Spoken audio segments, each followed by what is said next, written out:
To clean your room, start by cleaning clutter off your bed so you can make it.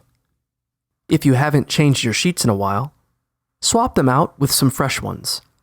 You can also put some decorative pillows or throw blanket on your bed to spruce it up a bit.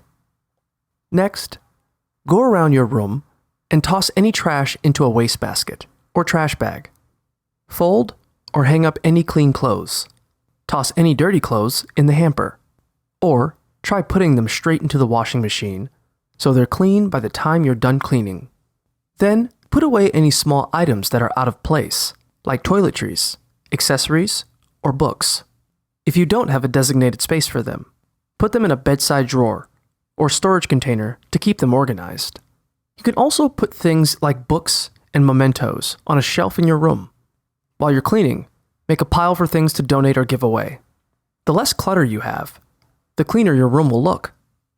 Next, use a cloth or handheld duster to wipe down all the surfaces in your room, like your dresser, desk, and bedside table.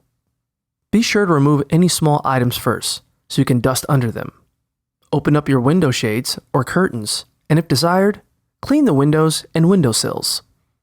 Finish by vacuuming the floor if it's carpet, or sweeping and mopping if it's hardwood. In general, try to clean your floor at least once a week to keep your room looking fresh. If you're trying to motivate yourself to clean your room, try playing your favorite music and dancing as you clean.